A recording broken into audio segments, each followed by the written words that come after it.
Welcome to Direction Correct, a Pingles podcast with Cole and Scott. Today's guest, Ron Hetrick, Vice President and Senior Labor Economist at Lightcast. Thanks to our sponsors, Lightcast. The world is full of talent data, but more data can lead to more questions, uncertainty, and stagnation as organizations sift through it to figure out what's fact from what's fiction. Lightcast's talent intelligence platform answers your most difficult workforce questions to drive meaningful business results. With more than 20 years of experience as MC in burning glass, Lightcast accelerates your work, bringing together hundreds of billions of vetted, constantly updated data points and incredible insights to drive strategic talent decisions. Your organization can tap into the deepest open repository of skills, supply, and demand data in the world to transform your hunches into a skills-based future for your organization. Lightcast's flexible solution, used by 67 of the Fortune 100, can integrate your own data, be guided by in-house talent experts, and give you the tools and confidence to explore it for yourself. To learn more, book a demo at lightcast.io. All opinions are our own and do not reflect those of any other organization. What do you think about for the next Cole and Scott, just doing the toxoplasmosis screening? Oh, you remembered the word. We couldn't remember it last Yeah. I ruminated until I figured it out. I've already got 5 articles to talk to you about. I bank all the random ones for those episodes. I love it. Hmm. Hit me with the teaser. You got anything up right now? Let me see a good one. I'll forget about this in like 5 weeks. Well, Herman Aguinis wrote something about the implications of generative AI in social science, and I was like, yes, please give us more. That's fascinating right there. Like, Yeah. I don't want to get into the actual article, but I mean, I'm already seeing like implications for like writing style, and Yeah, was it you? Somebody showed me the other day that the words like there's certain words that ChatGPT uses way more than I have not normal. seen that. Okay, there's certain words that ChatGPT uses way more than normal society does, and they did like a plot of the usage of those words over time in academic articles, and they've seen this huge spike upwards recently. So it's what they're using to show that scientists are using this to write articles. I thought that was fascinating. That is fascinating. I don't think there's anything necessarily wrong with that. Like we used, Word has like built-in dictionaries, etc. Mm-hmm. And you can change words in there. It's like another tool, but as long as you're, I don't know, not letting ChatGPT write the actual research or like change the meaning. I guess is the point. Change the actual meaning of what's going on. Yeah, like it's like doesn't sound like what we're writing about. I don't know, have you seen anything interesting that's come up lately about, interesting articles out there? Anything out in the world out there? Anything Out there? I haven't been collecting lately. I've been on vacation mode, really. Well, I'm sure Ron's seen some stuff. Ron, you always got. As far as movies or what? Yeah, sure. Hit us with the movie. So I will say sometimes I watch things really late and it works out really well. So on my flight back from California 2 days ago, I watched Dune. So finally saw it right in time for the second one to come out. And all I can say is this: I would be really disappointed if I had seen the first Dune when it first came out, because it's not a whole movie. It's part of a movie. And I was sitting there going, oh, thank goodness number 2's coming out. Like I would just be sitting here going, really? I feel like I got gypped here. But yeah, that's my spicy egg. And I've been watching Masters of the Air lately, which I know has also been out for a while, and that's so good. Yeah, all over the place. It's like when Sherlock had the nice like 2-year hiatus in between the cliffhanger and when they actually paid it off. It's a deep cut from like 10 years ago, and I'm still scarred by it. I will tell you, watching stream shows years after they've been done, which is what my wife and I did with Downton Abbey. I mean, I think it'd been done for 5 years, and my wife and I got into it, and you just go. We watched all of them. We watched the movies all in like one shot. I think that we're on to something here. Unfortunately, you can't have any conversations with people for like a decade, but because you're so out of date. Yeah, You like remember that show Lost? Oh, it's so yeah, yeah, great. yeah. I'm watching it right now. Like, yeah, Really? that ended like 2010. Like, no one cares. Yeah, I know there's a comedian who talks about like when you wait a long time to see a movie, and then you sit around going, "Oh, I want to talk about it," and they're like, "That movie came out 7 years ago. I mean, I want to talk about it now." It turns out he was dead the entire time. Yeah. I have the funniest story for that movie. Okay, the what is Six, it? Sixth Sense, Sixth Six Sense. Sense. Okay, best story you're ever gonna hear. My wife had not seen the movie. A friend, thinking she would never see the movie, a friend of hers said, "Well, I'll kind of give away the secret."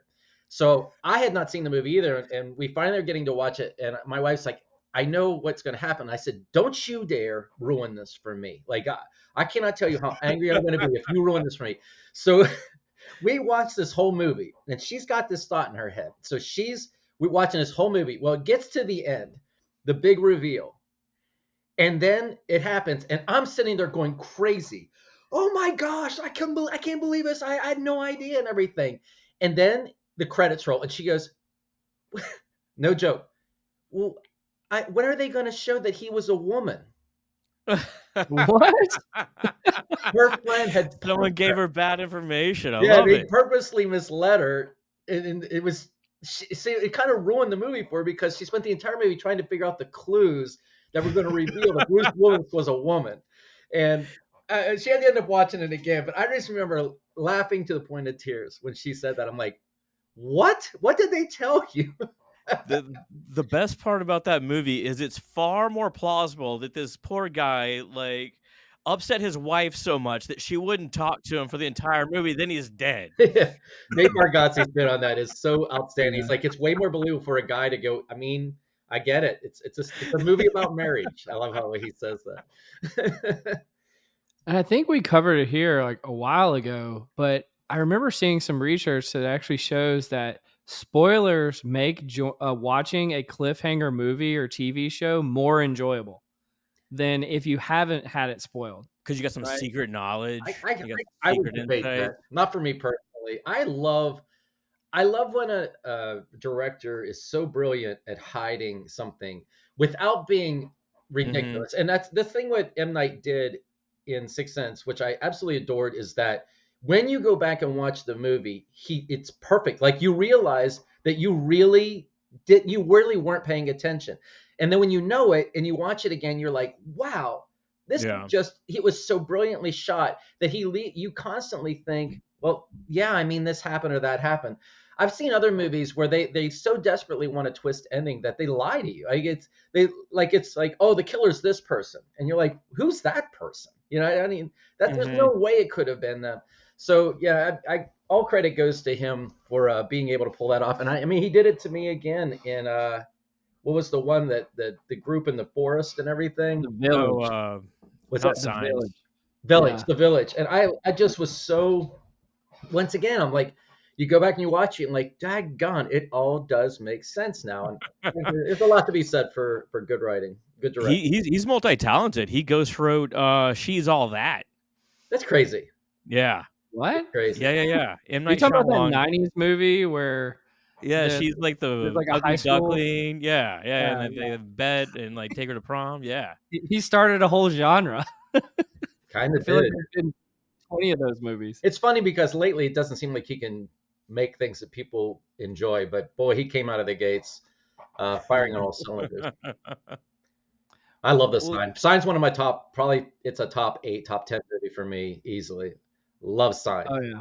Sign. I'm right there with you, man. I love like it's one of those movies that even if I pick it up, like if I saw it on TV halfway through, it's like I'm watching this. Always, You always, and that's there's so many know. movies that I really like, but I kind of like, I don't feel so there. But you know, my poor wife. Anytime Caddyshack, if I catch a second of it, I'm in, Yeah. and that's probably Caddyshack's. 200-300 times that I've seen that movie at this point. But I think Signs is probably one of the very few serious movies that I kind of really think I'm in.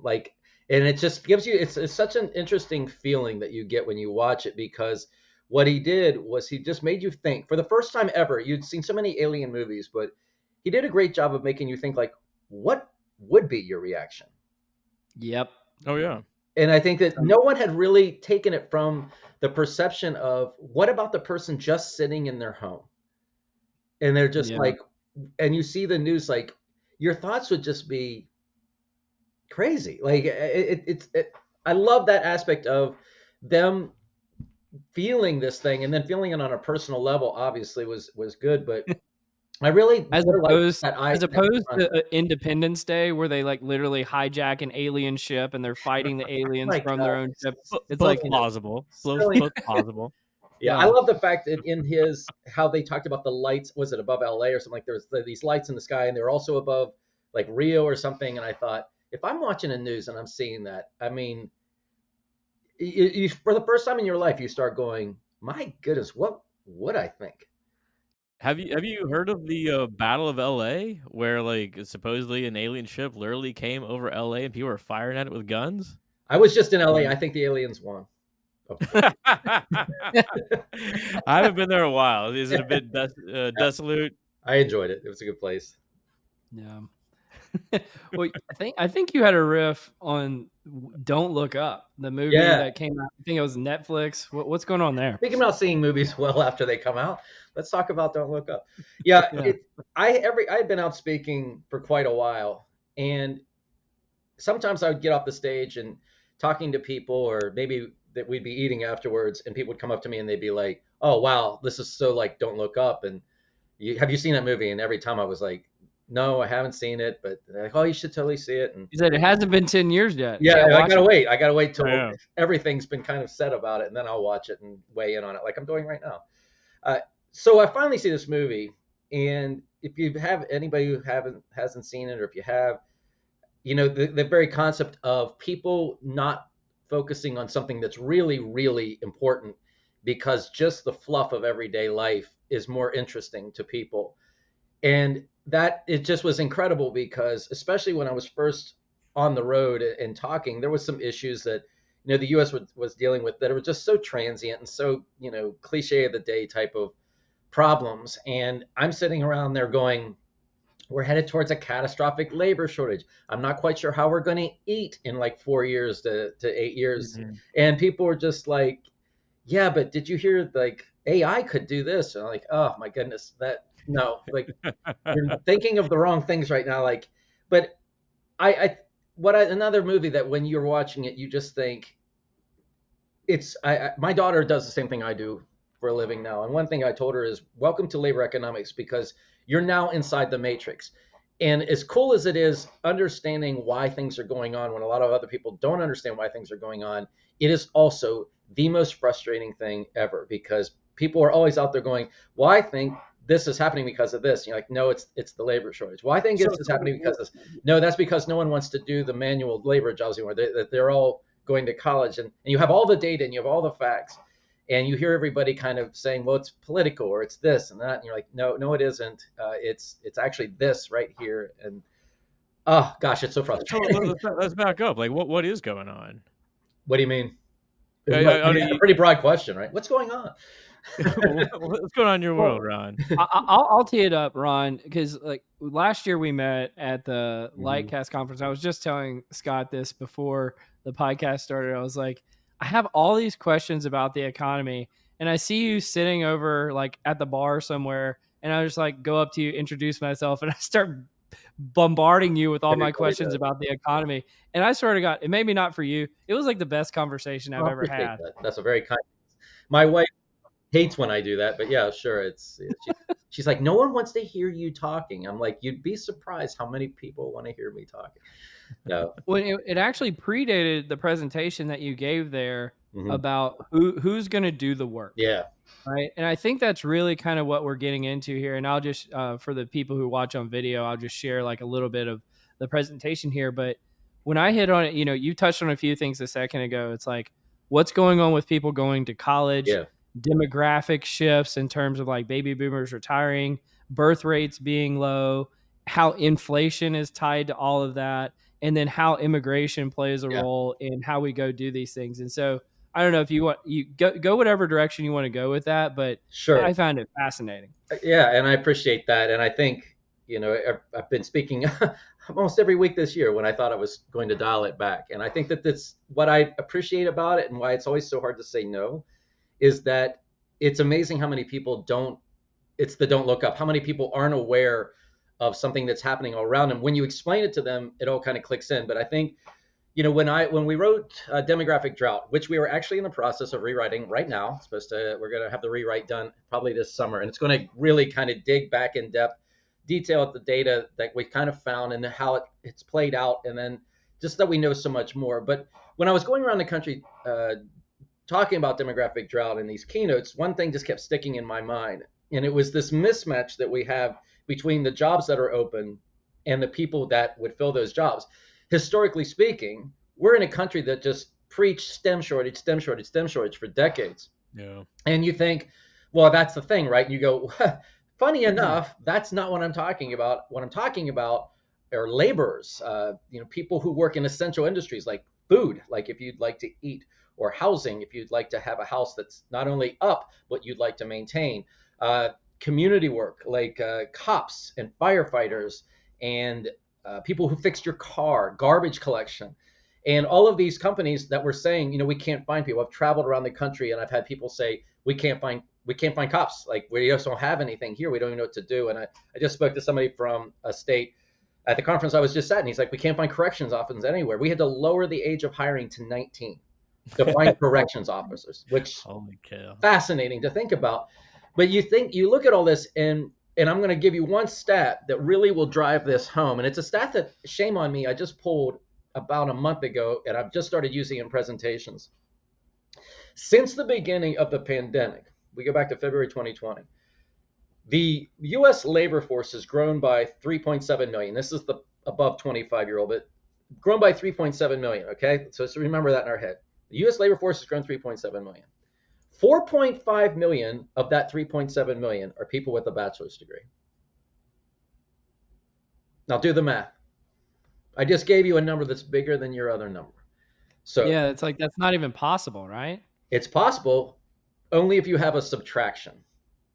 Okay. So our labor force has purely grown for people with a bachelor's degree. Otherwise, it shrunk. People without degrees are shrinking. So if we look right now at our job openings, we have a lot of people who are like, I don't even believe these anymore. I think BLS is making this up. They don't have great sample sizes, blah, blah, blah, blah, blah. I hear this all the time. And what it really is coming down to is the country is hiring. The country is hiring a very specific person. It wants service people. It wants, like I say, and anybody hasn't heard me say this, they're probably sick of me saying it for people who have, but we're a service industry, but there's no one here to service. So it's like that concept is what we're seeing. If you look at, we were looking at our Lightcast postings last month, 9 out of the top 10 jobs don't require a college degree. The most advertised jobs, RNs are the only one that do, and they're at the top. And we're just so massively behind. And a lot of people are like, well, aren't those jobs like always going to be at the top? And I'm like, there's a difference.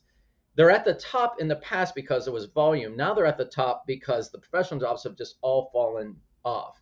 We're not doing a ton of professional hiring in this country right now. But those things are perpetually going to be broken.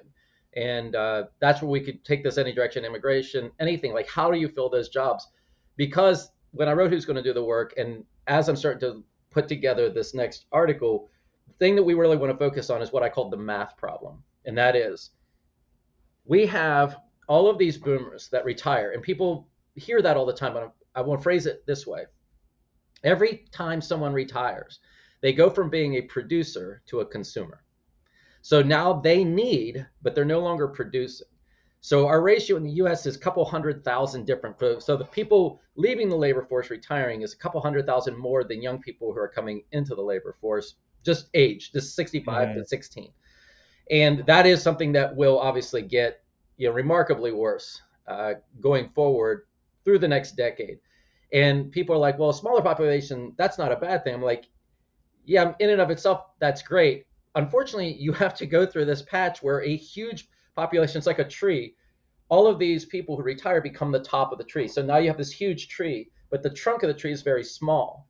And so in the past, like right now, We have an age dependency ratio of 46%, meaning that 46% of the country is relying on 54% to take care of them. In 2030, it's 60%. 60% of the country is going to be relying on 40% to take care of them. And take care of them means a lot of things. It does mean eating. It does mean Yeah. healthcare at a time we're really going to need. So all of those things. I think China's going through the same issue right now Oh, are too, they where they ever? Are they yeah. ever? Yeah, the one child policy, no one really thought, well, what happens if you fast forward that? Like, what about the generation that was before the one child policy? Mhm. And who's going to take care of them? And I think that that's, it's a fascinating aspect of this is it's in the long run, you go, well, you know, China's probably, I think everybody was concerned about overpopulation. Well, that myth has been exploded. Yeah. Don't worry about that. That's It's a definitely big not our country. concern. You're okay. Yeah, I feel like that's I always tell people I'm the myth buster, and one of the biggest myths we have to bust is I still hear people talking about the population, uh, whatever it is, that clock or whatever, and I'm like, get your eyes off that clock. That clock is irrelevant.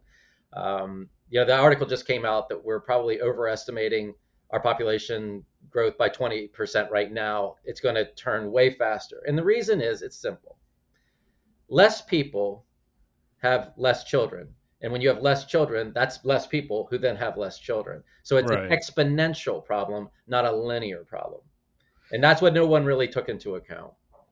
And there seems to be like cultural mores around having fewer children these days as well. I mean, like obviously back in the past, you'd have like 6 kids and maybe 4 would survive. Yeah, You call that lucky, and they'd help you out on the farm and this sort of thing. Where now it's like idiocracy, right? People are waiting to get a college degree. And well, like, oh, yeah. I can't wait till my 401k is a little bit more solid and the economy's not right. Maybe we'll have a kid in about 5 years. Smash cut to like the high school football player and the cheerleader just going You're nuts. absolutely spot on, Scotty. There's a guy, can't remember his name. You can Google the movie. It's called Birth Gap. Now you have to go to the site. The Mm, first one's free. I never watched the other two because the first one just nailed it. And his point was he did the research. What he found out was it's not that people are having less children. The people who have children still have around the same number of children that they had. It's that way more people don't have any children. And, mm, and so you have people that, sometimes when I'm presenting, they're like, well, I'm doing my part. I've got 4 children. I'm like, you're not the problem. It's the fact that so many couples now don't have children. In the movie, he travels around the world because this is a worldwide phenomenon in every developed nation. yeah, And so he talks to these women, and I'm telling you, it's the only thing that changes is the language because they all say the exact same thing. Well, life came at me a little faster than I thought. I'm older than I thought I was going to be when I decided I wanted to have children. And so it's not that there's this, war against having children per se, which I think some people have that perception. It's just that in your goals of kind of reaching your own peak, you find out that it's hard to find other things to do. And one of the things that I have in a slide that I talk through now is it's like you can't serve two masters essentially. We've told women, they do these things. They're in the workforce, yeah. and then they get in the workforce. Well, you can't sit there and go, well, like Japan, have children, and they're like, but I'm It's needed in the opportunity workforce. cost, And right? it's Like, a trap because yeah, once they're in, because they have to stay in because now we need them to take care of our aging population. They can't leave now because now we have a shortage of people. So it only gets exponentially worse as it goes forward. I truly believe a lot of women would love to have children or have more children, but it's just so difficult. I don't know why, but I blame Cole for this. How is this my fault? I'll find a reason eventually. Well, I don't even know how to react to that. It's like, You know yeah, what you did. You know what you yeah, did. fair enough. Um, I want to come back to something here too, though. Like you mentioned that by 2030, there's going to be this, 60-40 shift Yeah, roughly. And that's like overnight in terms of like crazy. like how time progresses. What do we what do you see that's going like what are the downstream consequences of that shift between now and 2030? Yeah, What should we be prepared for? And like one of the things again, and going back to your presentation on who's going to do the work is like this is one of the reasons why inflation is existing. I always thought, is because monetary policy yeah, or what the Fed does. I don't know anything about any of those things, but how does this play a role in that? sure. Great question. Great question. So if we look at our current Fed chairman, pal, he was a big fan of Paul Volcker. Now, critical aspects here, something I really try to hammer in when I speak. Paul Volcker was the Fed chairman back in the 80s and such, when we had this massive, not only do we have a massive labor supply, but it's the boomers in the prime working ages of life. Massive, more than we had ever imagined we would ever be able to grow a labor force, unprecedented growth in labor force. So you didn't have to do much to hurt the economy to get interest rates up to pull inflation down. So he tried to do the same maneuvers. And he's like, well, we're going to get the unemployment rate up to like 4.5%. And the whole time I'm going, no, you're not. That's impossible. There are less people now collecting unemployment in this country than there were in 1970. And our population is 106% larger than it was back then. So you have to understand, like, this, it's such a finite amount of people. It's actually been going down the past couple of weeks. We're having a record number of retirements this year. If you look at people who say I'm out of the labor force, the growth, the net change that we've had, more than 80% of that change is for people over the age of 55. This is an entirely different world than we used to have. So if you go back to 21 and 22, we had all these people leave the labor force, a lot of them being older. And we didn't have anybody coming in. And we had no immigration because we had closed the consulates down during this time. So didn't have any, but it was a very small amount versus what we had. And so what you have is all of these service industries, manufacturing industries have all this demand. What I was just talking about, people become consumers, but there's no producers.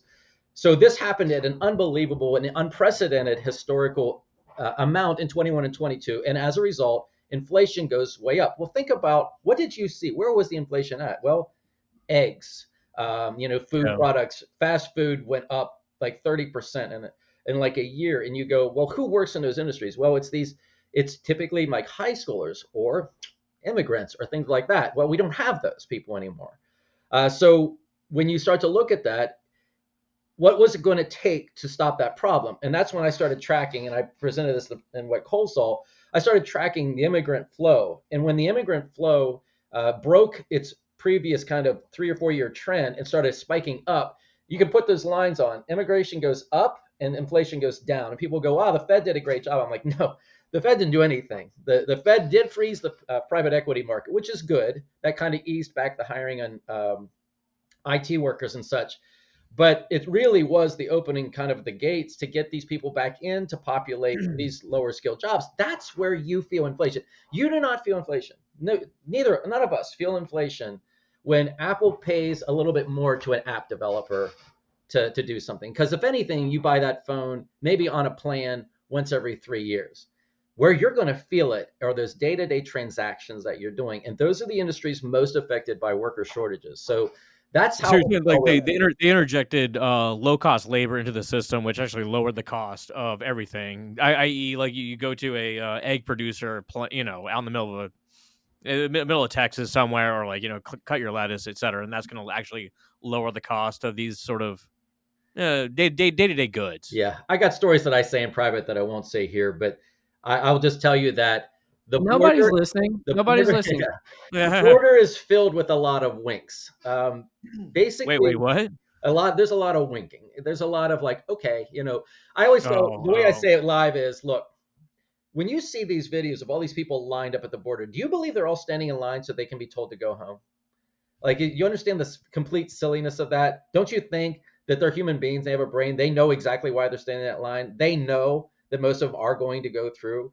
And I think that this is the big thing. So that the numbers that just came out, which you probably saw, 3.3 million immigrants came into the country last year. About 2.6 million probably were undocumented. About 1.8 million of those will go into the labor force. So anybody who's an asylum seeker, they have to wait like 120, 150 days, I can't remember which one, and then they can work. So this is what's happening, is there is a tacit understanding amongst all political parties that, look, our constituents are crying. They're dying for laborers, for construction and for farms and eggs and everything like that. But instead of coming out and saying that's what we want to do, you just kind of wink and nod and get these people in. And, I think one of the sides that I present when I speak is there's a lot of myths about illegal immigrants. And that is, we don't know how many are here. We don't know where they live. We don't know like what jobs they do. They deal fentanyl. And we found that all that data is out there. We do know where they live. We know what jobs they're in. We know everything about them. It just we have to do, it's some work that we have to do, I think, to harness them as a strategic asset. And I think that's where we keep kind of falling down as a country.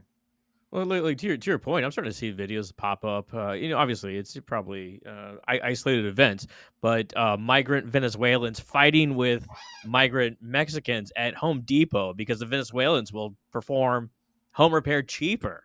Oh my Right? God. Like I have not you can seen go to that Home. video, but that's Yeah, it's fascinating. wild. It's a sub economy that we're dealing with. So many things could be fixed by just simply, this is my thing when I speak. It's time for adult conversations. I mean, we've been doing this. I do explain in great detail why is it that we have the attitudes that we have. Well, once Hmm. again, boomers came into a workforce that had an unprecedented labor surge. So anything that added more labor to that labor force, they naturally and by all rights should have detested. Like, but the problem was that mindset is still there. You still hear people say, well, they're coming for our jobs, which is just absolutely categorically not true anymore. And yet they also represent, they're a significant voting bloc and they're significant donors. And I think one of the things I've been trying to get people to understand is that that mindset needed to die off around 2005 to 2010. And we're running out of time. As we talk about in demographic drought, the window for immigration is starting to come to a close. A lot of the countries we get people from have also seen declining birth rates. They are also seeing worker shortages. Mexico has a lower unemployment rate than the US. 65% of Mexican companies reported a labor shortage. Hmm. So they're going to start to pull back on the people that they have right at the point that you're going to want them the most. And I feel like these are such critical years. It's time to just have a grown up conversation and say, how do we harness this as a strategic asset and stop talking about it in some crazy terms of it's political, and that's I do believe that's why. Interesting, like the jobs you named earlier, bricklayers and policemen, firemen, all these sort of things. These are all jobs that AI is not going to take over, No, at least immediately. no, Immediately, right? no. I don't think So ever. I mean, robots couldn't take them yeah, over. How's AI going to take them over? You can't put out a fire with you sitting at your desk going, put out that fire. Something's going to have to be there to put the fire out. it's an interesting conundrum because like all these kids went and paid $100,000 to go to college, and they feel entitled to go into like a knowledge type job, but at the same time they missed out on 4, 5, 6 years of actual skill development in Yeah, this is a great manual point. labor jobs. So we did a comparison of an electrician at 25 years old, and let's say that that electrician got out of school 18, trained in Yeah. their electrician, and then became a master electrician by the time they were like 23, 24. If you look at the salary of an accountant who's now 3 years out of school, assuming they did 5 years, you could do 4 years out of school with that years of experience, the master electrician is making about double what the accountant makes. Yeah. And now what's going to happen is that master electrician doesn't have any debt. So there's Yeah, yeah, also yeah. they've built wealth during this entire time. So they have wealth that they're building on as they're growing their salary, versus the person who came out of college who's accumulated a tremendous amount of debt, and now he's going to take them a while before they hit their kind of peak earning years. Well, in the midst of earning your peak earning years or getting to your peak earning years, you're still being controlled by the man, so to speak. Like you are in a company that's you're working your way up a career ladder and you're sitting there going, well, I'd love more workplace flexibility. Meanwhile, the electrician's out there going, I don't want to work today because I'm going to go fishing, or I'm going to go do this. And they have a ton of control of their life. In a lot of cases, by the time they're 30, which was a cousin of mine, they own their own business and they're completely in control at this point. And now they've got people working for them. And I think it's not that we've told people lies. I think it's just what I keep saying is times have changed, but the It's narrative expectations. didn't. Yeah, I I I told you totally you did it agree. wrong, Cole. I told you did it wrong. Again, I guess it's my fault again. I am curious, Ryan. Like, it seems like you just have access to gobs and gobs of data that maybe we all have access to. We just don't know about it. But Mhm. is this like part of like what's going on as being an economist at Lightcast? And then also, I don't know, and you're probably the wrong person to ask this question to, but I've been dying to know, which is, what is a soft landing and a hard landing? Yeah. Oh, you Keep can ask me that hearing question. about what are these things like in Sure. terms of the economy, and I'm just like, I don't even know what they're talking about. Yeah. So maybe you can help there as well. Okay. First off, I'm wearing my light catcher, so I'm blinging it like a European soccer. There you go. Good stuff. So yeah. So First off, I will say this: there is an incredible amount of data out there for people who really want the truth and don't want to just read articles and get lazy about it. I will say this as well. I've been doing this for 32 years. I know where the data is at. More than that, I worked at the Bureau of Labor Statistics for about 8 years. You When I was there, I used to walk around to different programs. Hey, how do you calculate your data? What do you feel how can it be used? How do you think it shouldn't be used? And I think that there's some things through the years where some people will make a big deal out of something. I'm like, no, no, no, that's definitely not a big deal. And I wrote an article about it's called the 5 C's of data analysis, but it kind of comes from that of the way that you look at data you have to really make sure that you've looked at it in totality. I wrote my first article at the Bureau way, way long ago. And when I did it, it was that my boss redlined almost every word in that article. And I was like, there was no article left. She had just destroyed it. And she sat me down and she said, I'm hearing a lot of you in this. She goes, that's not the way data analysis is done. Your job is to so thoroughly research something that when somebody wants to argue with you, they're arguing data against data, not opinion against opinion. And Mhm. I'm going to tell you, life changing moment that is, I was what, 24 when I heard that. I am much, much, much older than that now, but it's affected everything that I do. It's just making sure that if I were looking at something, what were the questions that I would come up with to go, I don't know if I believe this. Have you accounted for this? And Cole, what you witnessed in Idaho is, like I say at the beginning of that, you're going to get bludgeoned with data because through the years, I've gotten good at tamping down all of the edges. So there's just no gap that you can find to go, yeah, but you didn't account for this. It's like, I've accounted for everything you could possibly account for at this point. That being said, the way I live my life, my motto is it's really great being wrong because no one learned anything ever by being correct. And I love as an economist seeing a data trend going the opposite of what I thought it should do because I'm like, here, I'm about to experience a moment of learning here, and this is going to be really neat. So I think it's really not so much that you're not going after the data. I think it's more of you really need to know why you're going after that data. What question you're trying to answer? How could you question your own self? What do they call it? Interrogate yourself, or how do you do that? I think is a big part of it. And then a hard and soft landing is pretty simple. When when inflation gets out of control, the Fed's job is to try to rein that in. Now they only really have one weapon, and that is raising interest rates. And the goal is to limit borrowing so that companies can't expand. And the reason why that never going to work is during right after the pandemic, corporate profits grew by over 40% in about 5 quarters. And that had never happened in history to have that much gain in corporate profits that short. So companies really don't need to borrow money to keep going because Mhm. they have the money on hand. What it did do, like I said, really hurt the housing market, which stinks because we can't. Last year was the lowest level of labor mobility state to state we've ever had in history. No one's moving.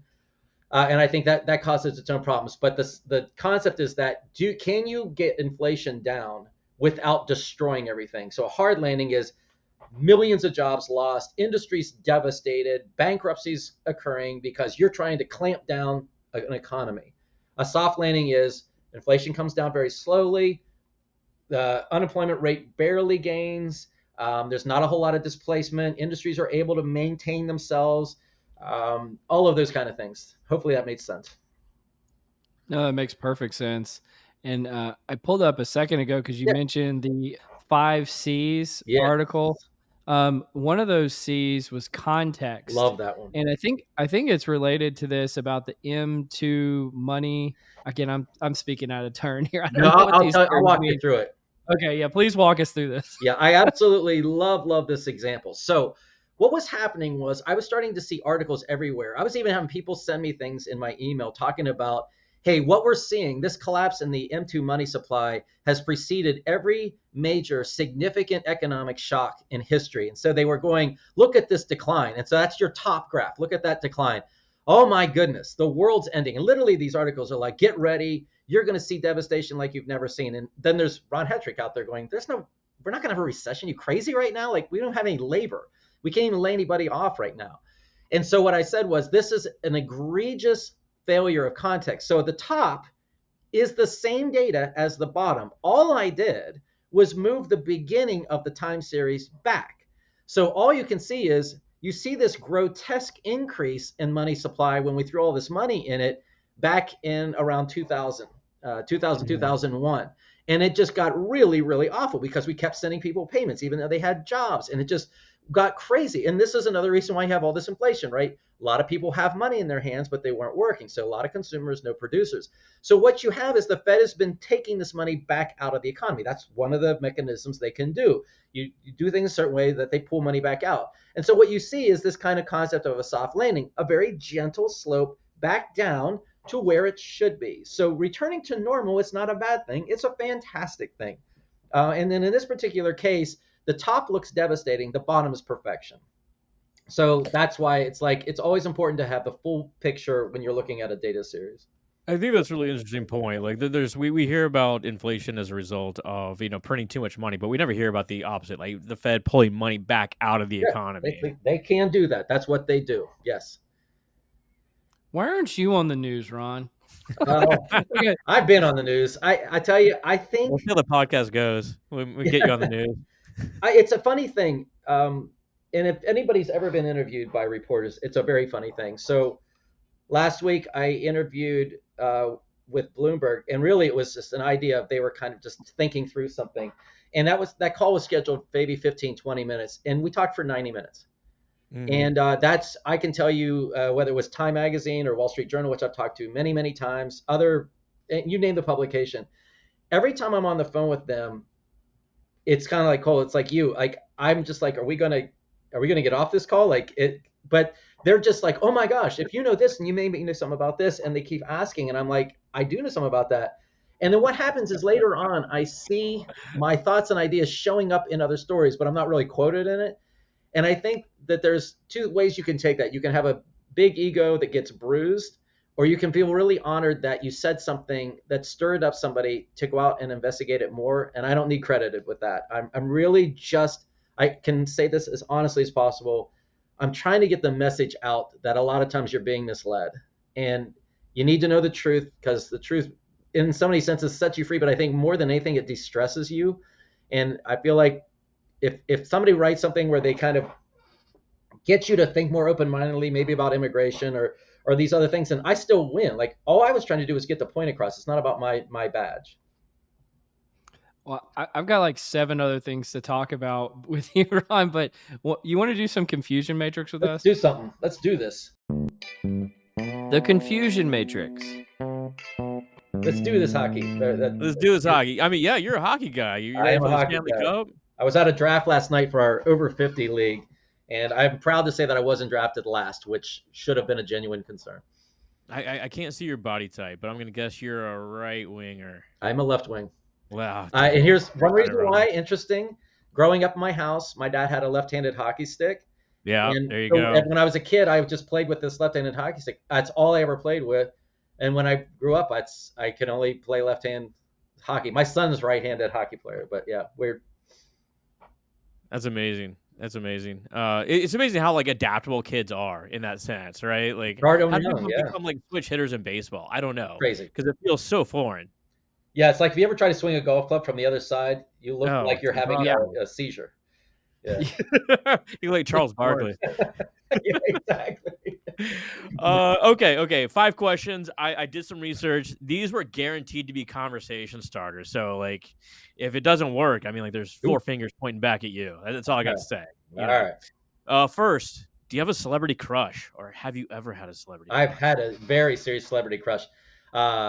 This is something that I got to see to fruition in a very virtual way. So when I was a kid growing up, I absolutely loved Diane Franklin. She was in Better Off Dead, some other movies back at that time. But that movie, her Monique character with the French accent, which she is not French, but the neighbor across the street, or the cousin, or whatever she was. Monique. Foreign exchange student. Yeah. I absolutely adored her. Well, you grow up, you become adults, and one day I'm on Twitter and realize she has a Twitter account, so I start following her, and then she puts something up one time, and I commented underneath it, and I'm like, da da da da da, and then she commented back, and then we commented back, and I comment, And so, I Look mean, at you wouldn't have believed the glow on my face when I went to my wife and said, I just, I just talked this. with her. Yeah, it was You on better Twitter mind like your a P's total and Q's. nerd, but it happened. It's a real thing here. I can just see it happening too. When it's That's funny because great, Ron. at Oh, that that's time I'm 50 years old and I'm like 3 years old at that point. I'm like, yes, yes. Have you ever heard of like the intersection theory where it's like you start at a lower level than the celebrity, then eventually as age catches up, Yeah, like you intersect and like you actually become like more we probably are in sexually that moment right desirable? now, as long as people can handle Doom as being popular. Cole, any quick ones? That girl, she was in 10 Things I Hate About You, and then I think she was in the Jason Bourne series. Oh, I not don't know her name actually, but I not always thought she Kirsten was really Dunst. cool. I don't know who that is. She's not even that Are famous, you but talking? like Isn't 10 Things I Hate About? Oh no, Styles? yeah, yeah, yeah, Julie Styles? oh no, I'm thinking of the wrong movie. Sorry, it's yeah. that You're one with Heath Ledger. It's another teenage movie. yeah. It's No, no, Heath Ledger and this girl, and they're in high school. that is Yeah, 10 Things I Hate that's About. Julie Styles, Yeah, that's right? Is Julia it okay? Stiles. I Yeah. didn't know her name, but I always thought she was really cool. That was filmed in Tacoma, just south of me, and like that University High School and that football field is legit real. It's amazing. It's Yeah. legit real. Legit. The second question, I'll go Emily Pelosi. I don't know if she's an actual celebrity, but Whoa, whoa. Well, we're hitting on previous guests. All right, cool. Wow. she's awesome. I love her so much. Well, I mean, this kind of goes along with your previous one, Ron. Any celebrity meet and greets? Have you ever met a celebrity? Which I guess you kind of So have. I'll count this as a celebrity just because it was awesome for me. But my oldest son has cerebral palsy, and because of that, he was involved in an organization where we got to go over to the Players Championship because I live close to TPC here in Hmm. Jacksonville, and at this event, a lot of the pro golfers would come in. Well, turns out one of those pro golfers, which is Jim Furyk, is from Pittsburgh. And I started talking to him, and we just really, really, really hit it off. And so every time there was any event, I just end up with him and just talk. And I think our You record became about buddies. we were That's about 2 hours that amazing. we talked at one event. And what I learned about it, which is an ultra critical thing, and I've learned it with musicians, which I've met a few over my life, as long as you don't talk to them about what they do, they'll talk to you forever. Yeah. Well, I mean, they probably crave just Telling you, natural conversation as opposed to "I love you so much for you don't. I being a did it one golfer." time, and it killed the conversation, and he turned away, and I was like, never do it again. And then from that point on, anytime I saw him, I'd be like, hey, you've been watching the Pens this season? He's like, well, I mean, I'm in the hotel room. It's just harder. I'm trying to get it on my phone. I'm like, yeah, I have I have the NHL package. And he goes, yeah, I was gonna do it. And literally, he'll just literally as normal as anything. You can talk forever, but do Damn, not bring up golf. he Don't bring applied up golf. Skinnerian operant conditioning on your ass and like just turned away from you. Yeah, hey, and I respected that because I thought I have a lot of people when I'm at parties want to talk to me about the economy, and I'm like, right now, when I've had a couple of God. drinks, like, we really want to do this, or I'd rather You talk you about went you. you went home to your wife and was like, God, this guy named Cole like came and just like whipped That's my ass professional, about the professional economy. fun. So good. I'm sorry, Ron. I No, apologize no, in no, advance. no. Something like that. We were at that event, and I tell you what, in that event, it's literally my mission is this is what I'm good at. If you talk to me about things that I'm not good at, then that would be no fun. But I don't mind that. Yeah, fair enough. I Any won't. I won't celebrities, ask Cole? any more questions. Any No, celebrities, please Cole? do. You meet a lot of Please. people. I actually don't think I've ever really had a conversation with a celebrity, so I don't know if I qualify for this. I'll go Emily Pelosi again. I've met her. Fair. By the way, I've met a lot of pro golfers, the really, really cool ones. Luke Donald is awesome. His wife's great too. Um, Davis Love the third, Hmm. Mhm. wonderful Yeah. guy, incredible with my son at the time. Charlie Hoffman, also an incredibly cool guy. As far as the wives are concerned, Phil Mickelson's wife Amy, we hit it off actually quite a bit. So that at the end of the day, when I left, she was hugging me, crying on my shoulder, and I thought, well, Oh this has wow. got to be one of the most surreal moments ever. And I literally was looking over at my wife like, you see this? Do you see what's happening? But we had some really deep conversations. So yeah, you just never know. You just never know. Have you met any Wow. golfers that have run over a police and been arrested? I actually Oh, never met Scottie him. Pippen. I hear he's the nicest guy ever. Yeah, just in the interest of time, we'll go quickly. One more. Bucket list. Any sort of things that you haven't accomplished that you want to accomplish? I'm going to give you the weirdest thing ever. I want to go to Norway. No, that's legit. That's legit. I've Why? seen it so many times, and I don't know why, but there's something weird inside of me that's just drawn to it. And I want to get in a car and I just want to drive up north, like You way want up to there, go on the fjord? yeah, where the fjords are all at, and just I don't know. There's something about it. It's like a Call of the Wild type of thing. I've had friends who've gone there, and I look at the pictures, and I'm just like, just so jealous. Like it's weird.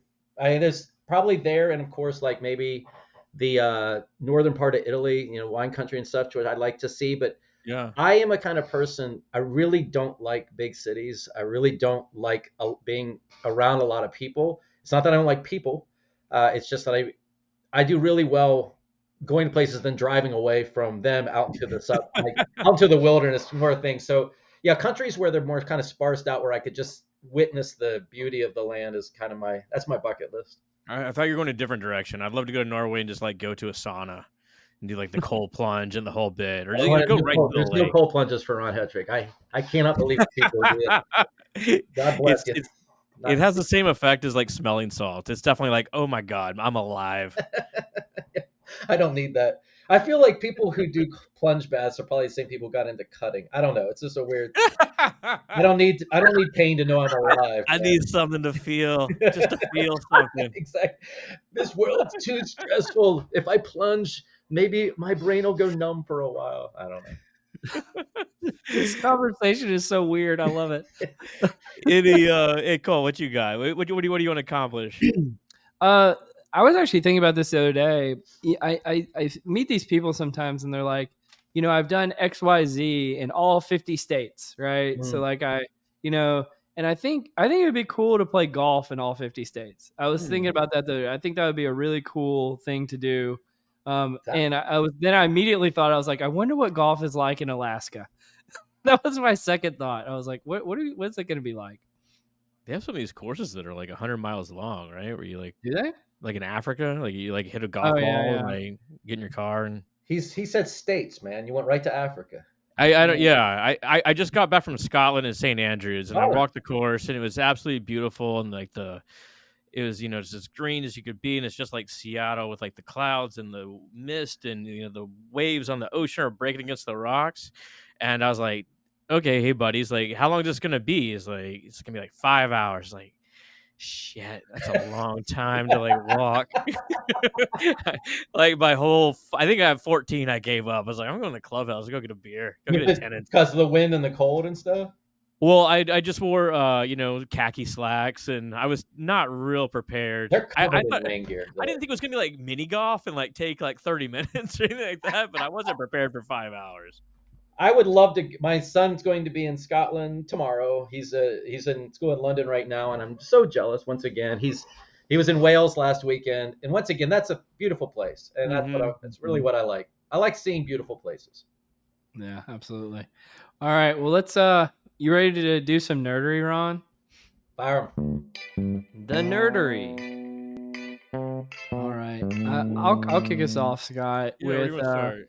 our friend of the podcast, Ethan Mullick, who we've talked about plenty of times on here about AI, and just we couldn't go without saying about the Chat GPT 4.0 release.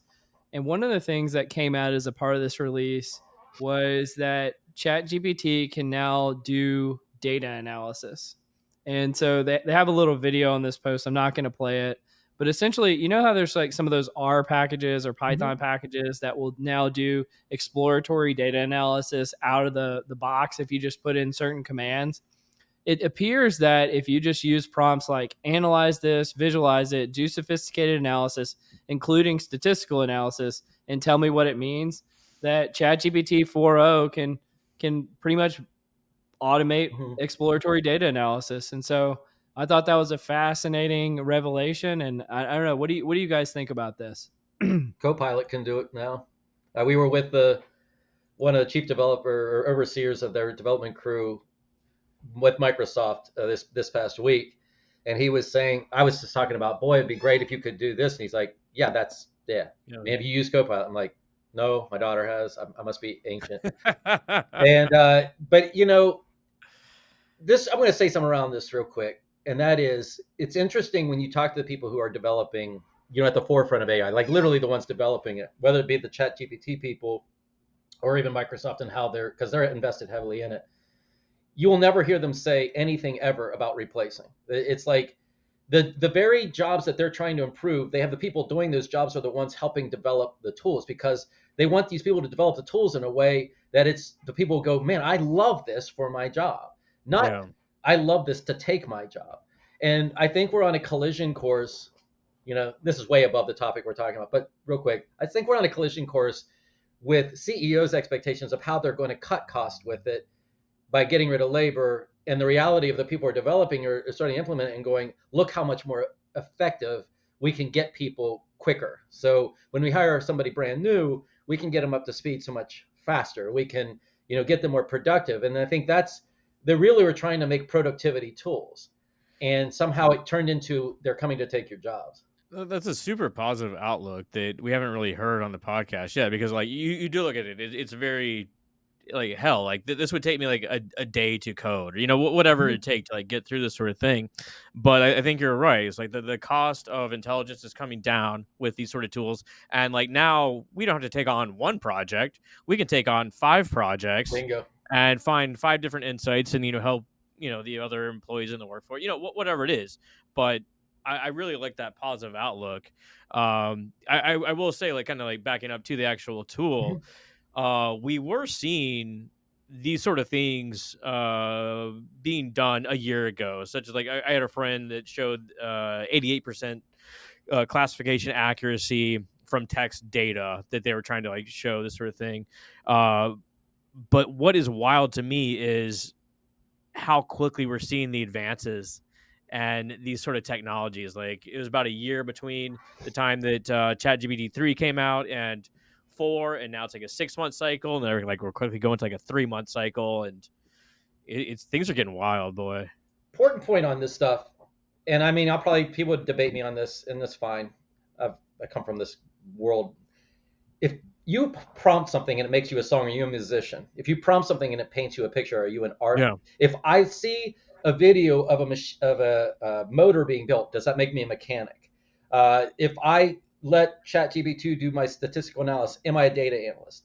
And for me, the easy answer on all this is no. You're nothing more than somebody who's playing around with a video game. Like you could generate yeah. music using video games a long time ago, but that doesn't make you. That's not your gift. That's not what you're good at. You're using this to take a swipe at something because maybe you couldn't pay a musician, you couldn't pay a data analyst, and you just need something.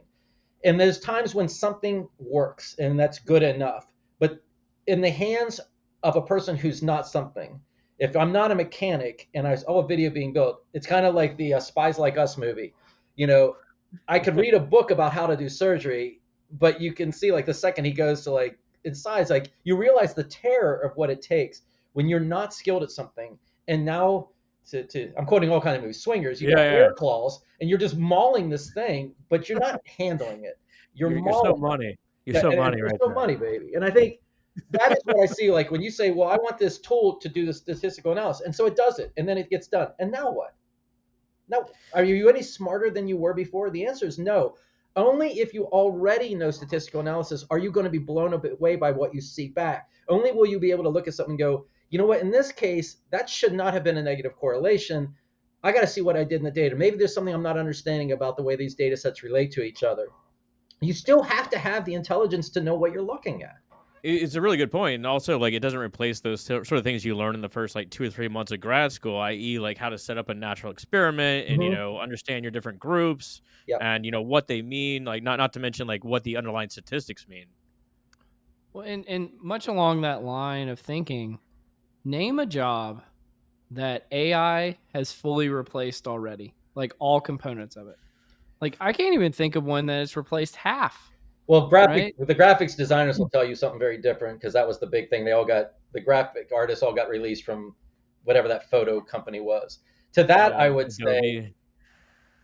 I like the way you first worded it, which is, so if I use a graphics tool to build me, Mhm. a logo, I, not being a graphics person, could look at that and go, that's a good logo. Yeah. Meanwhile, a person who builds good logos would go, that is a horrible logo.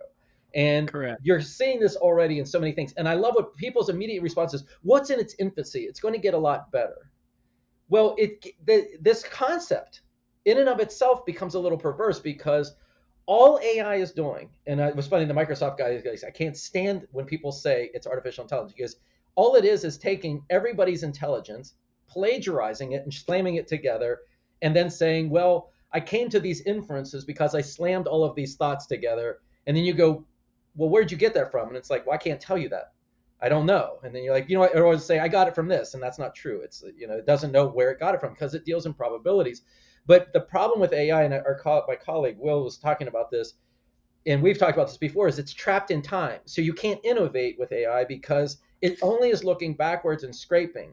The only ability you have to come up with something new is to say something new, and then you put that in there. But like, it can help you find maybe relationships that you didn't know exist. Great. Hopefully we can find a cure for some kind of cancer as a result of it. Show me that when it happens, and I'm going to be so happy. But here's the thing. If it does come up with that, man, there's going to be a lot of people employed working through the experiments, working through the marketing, working through this, working through it. The drug doesn't invent itself. It doesn't test people. It doesn't sit at their bedside and measure these things. It's Hmm. alongside of the people every step of the way. The people feeding the models, looking at the output, looking for those relationships that this thing is saying it's found. Never at any point am I getting rid of people. I just need those people to be smart. I really need their expertise now, because now I'm looking at output and I don't know if I'm being fooled or not. That's so Raven. I think that means it's time to move to our next article. So this is a really fascinating. It's from Economist. How much influence does a professor have on the research direction of their students? Like, so we all went to grad school. Yeah. Did you have like a professor that actually? Well, I mean, like you, Ron, like you had a colleague at the Bureau of Labor Statistics that like directed your life out of you. This is a little Yeah. bit different from that. But this paper examines the role of university teachers in sharing or shaping the scientific revolution in England, which, of course, like before that, they were not really much of a research powerhouse, but came out of it as a research powerhouse. So they had a corpus of 100,000 students at Oxford and Cambridge, as well as who their professors were. And then they used LLMs to classify the 300,000 publications that emerged from these students. So it's like 1600 to 1800. Hmm. They also had a naturalistic experiment, which I didn't fully understand, but essentially some sort of like civil war broke out in England, and a lot of the students from one university were kicked out of, Hmm. I think, out of Cambridge, and they were replaced by Oxford students. And the upshot is, for a 100% increase in teacher publications that led to a 3% increase in student publications on the same topic Hmm. related to the scientific Sure. revolution. And if you extrapolate that out, That's so one natural. standard deviation increase led to a 13% increase in student publications later on. Mhm. Uh, Something that's tough to quantify, but super cool to see how professors shape the future academic publications of their students. Cool, or a little disturbing. I would say Yeah, I this. actually hate it. I Like, feel that a good professor, and I feel like we don't have a lot of really good ones. A good professor presents both sides of things in an incredibly fair way. I mean, the best professors I can remember were the ones that, it's like Karate Kid, the new remake of Karate Kid, when you start off going, but I thought they were the enemy. Oh, wait, no, they're the enemy. Wait, are they the enemy? Wait, who's the good? Wait, they're the good person. And then one episode later, like, no, they're the bad person. And I think that that's what a good professor should always be, showing you all different kinds of things so that you're inspired to take thoughts that you gain out of that to see if you can prove one point or another. And I feel like that's not what happens a lot of the cases. I feel like people are led down paths. I can certainly point to certain things that I won't bring up because they're controversial. But I remember sitting here and telling professors, I'm like, do you ever question this stuff? Because it sounds ridiculous to me that you're Yeah. even saying it. And I think that it requires the students to be really sharp and open-minded in themselves, that you're not just a sheep just kind of following, well, the professor said this, and then you kind of just follow that path. And I mean, I think there's good and there's bad. I think I think it's natural. I will say this because a lot of people do go to schools because there are certain professors who are doing certain things that they're interested in. So it's a natural outpouring of that. You're going to do research related to maybe these people that influenced you, and that's okay. I would just beg that the person maintain their own perspective in that and don't let their perspective be influenced by those that influence them. Mm-hmm. Yeah, if a professor's perspective is de-incentivizing someone from staying away from what the data says, right? Kind of to your Yeah. point from earlier that you said about BLS, like not arguing opinion versus opinion, but data versus data. If the data is saying one thing, but you're being encouraged to do another, Ooh. that just seems unethical, in my opinion. And there's a lot of that going on, and I Yeah. think anytime, just as a rule of life, what I always told the people that I trained is anytime you get a data set, I want you to make sure you know where it came from and what's their motivation. Because a lot of times industries will investigate an issue, but they paid somebody to do it to prove a point that they were Yeah. doing. So sometimes just ask if you can see the questions. How were they phrased? Sometimes people ask a yes no question to something that clearly should have been on a scale because it's not a binary answer. And a lot of times they're doing it because they're trying to force you into saying no, for example, and they're like, everybody's opposed to this. And it's like, well, the way you stated it, well, I'm opposed to that, but I'm not opposed to it in general. So things like that are important. The nature of research is you don't know if you're right or not in the long term, right? So like you can have a point of view or like a theoretical track, but whether that pays off in the end is questionable. And the article actually gets into like some of the older professors at these universities shied away from scientific studies, like forget about experimental and control groups, and they actually got their students to publish in the opposite direction. I mean, this is a different atmosphere too, where this is kind of like a history paper if you start reading through it of stuff I didn't know. Like, so the professors would live with the students, they would eat with the students, they spent all their time together in the universities and these like little colleges in Cambridge and Oxford. So they had, and to me, this is like a network analysis paper. Someone with an immense influence, immense amount of contact with the students, and of course they're going to shape their lives. And the fact that they only shaped it by a 3% increase in publications on these topics is actually kind of shocking that it's that Well, small. that to me was the most fascinating part of the article was the methods. Like Mm-hmm. they Yeah. they went back and they did basically research over 200 years of graduates and students, and like this isn't something you could have done 20 years ago. Like this type of research, and so I mean this is fascinating type of work, and being able to use LLMs to try to connect professors to students. Like you can just do research at a scale that I almost can't even imagine coming up with the research hypothesis to test. Like that was to me is the coolest part of it. Oh, you're talking about like the sheer computing power to Yeah. do it. Like, so of course, like to test someone's lifetime output, you need Yeah. 80 years, right? Yeah, some on that. My wife and I were visiting my son out at Florida State, and we were kind of touring around, and we went into one of the buildings, and they had like their law library, and I remember just walking in and just books this wide, just around this entire shelf. And these are all things around law. And I thought I would love it if these things were all fed in. How many contradictions you'd find? Yeah. Like one law passed that really kind of contradicted this one, or when did this happen? Because that everybody hasn't memorized every word of all, you know, thousand of these books that are sitting on these shelves.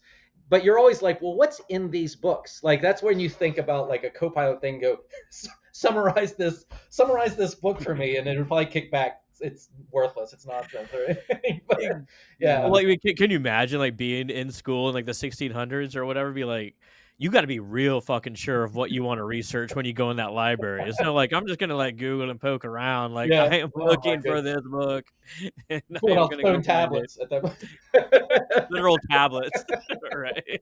This is a fascinating conversation. I enjoyed the heck out of it. I I did too. promise when I see you out in public anymore, I won't ask you any more economics I would based be questions. disappointed if you didn't, because I am here as a resource.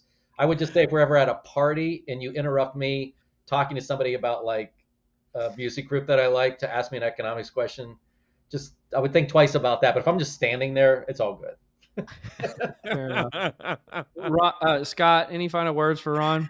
Ron, it's a pleasure to meet you. Good. How can folks reach out if they want to get to know you or Lightcast? Yeah, the thing that I recommend more than anything is follow me on LinkedIn. If you want to interact with me, by all means, like hit me up on LinkedIn. It's Ron L. as in Larry Hetrick, Ron L. Hetrick. A lot of people for some reason think it's a capital I. I'm like, but you know that the internet doesn't do uppercase. Okay, whatever. But yeah, Ron L. Hetrick on LinkedIn, and check out my post. If you do follow me, you're going to find all kinds of things that are going to make you viscerally react. I highly encourage you to scroll back through the things that I put up. You can kind of see all the different things that I like to talk about. It's not that I'm trying to be interesting. I'm just trying to sometimes just deflate things that I'm seeing in the news that is scaring people. You're doing fantastic work, Ron, and I wouldn't have it any other way. So keep doing what you're doing. But thanks so much for joining us today. And you've been listening to Directionally Correct, a People Analytics podcast with Colin Scott, and today's guest, Ron Hetrick. Thanks, Ron. Directionally Correct is dedicated to you, our listeners, to help educate and entertain you on how to effectively do people analytics. By supporting this podcast, you are helping us continue to provide valuable insights and knowledge to our listeners. Please consider becoming a patron of the podcast. You can find the link to sign up in the show notes or at patron.podbean.com/directionallycorrect. Thanks for your support.